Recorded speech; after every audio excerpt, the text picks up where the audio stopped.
me, what does success mean to me? And I've been thinking about that because, of course, there are so many different answers that I could give. But one of the things that I came up with is success is when your personal values align with your public persona. When Mm. your personal values are in alignment with your public persona, which basically means that who you appear to be is who you actually are. It definitely made me think about what I say so often in the counseling and coaching space, which is, have you had a conversation?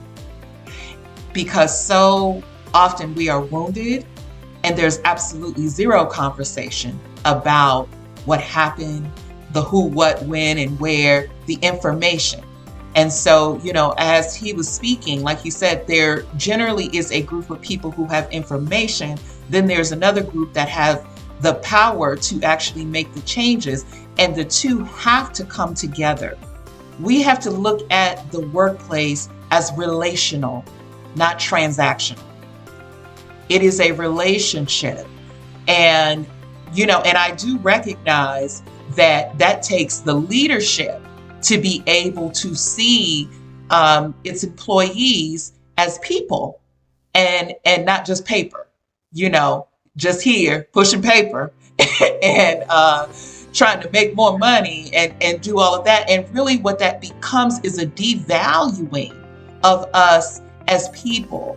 And many of us, especially in our community, if you're already feeling devalued, it would be nothing for you to write down, because before we go into the cognitive, the wounds are from the neck down. And so I would just, as your sister, say, I am so sorry you had that experience.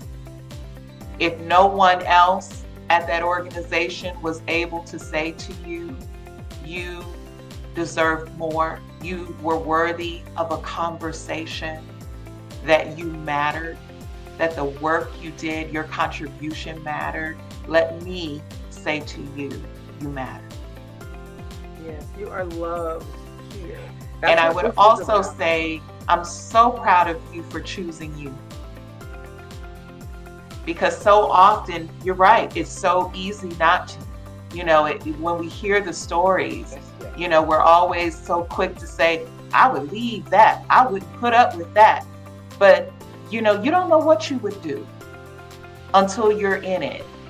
And the paycheck every 2 weeks is very seductive and attractive. The golden handcuffs can be really golden.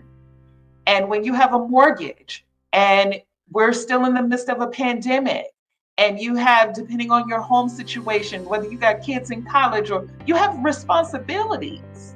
And so it's easy to say, I would just leave. But the level of courage and the level of love that it takes to be able to say, God, I believe there has to be more.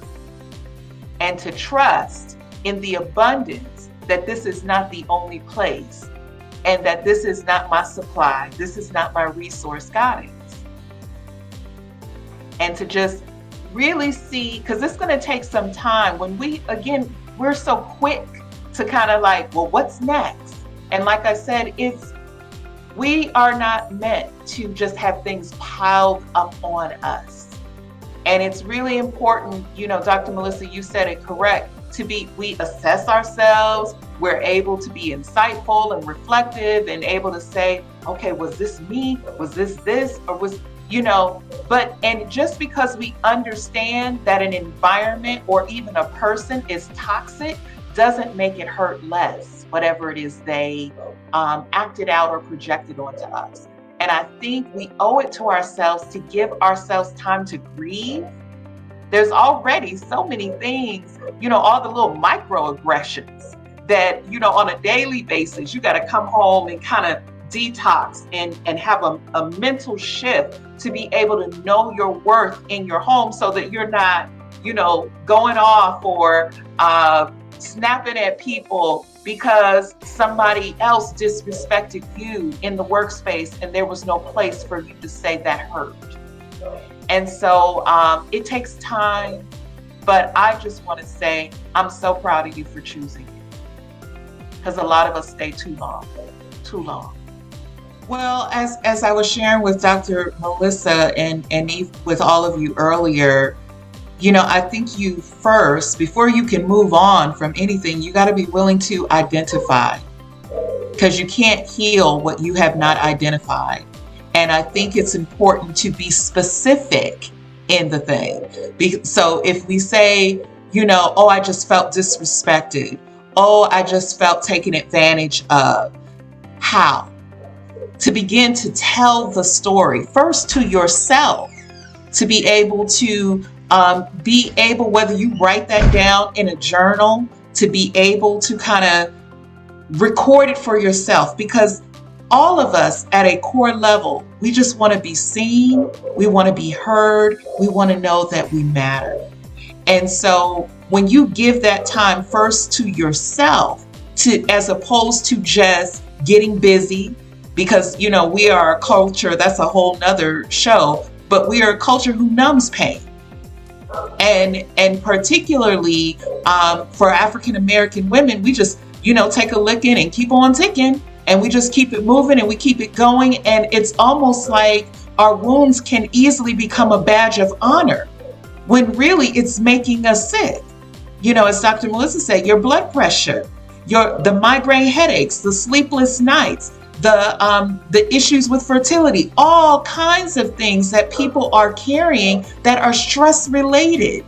And one other thing you said, Tracy, that I wanted to go back to, like thinking about the assignment that you just happened to be sitting across from someone who was in distress. It's not an accident. It's a reason why God has planted you wherever you have been planted. Even though it may not be what you wanted, and that's that whole notion of surrender again. Can you surrender to something bigger than you, to something larger than you? Because you have no idea, you're just one piece of the puzzle. And to be able, us in ourselves, in our own community, to be inclusive. Because what if you had looked across your desk and said, oh, these young people, oh, they don't have coping skills. And we really have to be honest with ourselves, because relationships are a mirror. So a lot of what we experiencing is just reflective of what we do within ourselves. And, even as Bernard had said earlier, look how easily we can mislabel ourselves. Even though we have a great event, even though, you have the Black MBA, you have all of these resources now that were not available before. Are we leaning in, or do we have all these hidden rules and stories that keep us out and keep us on the margins? When the goal, we're saying, is to be inclusive. It has to start at home.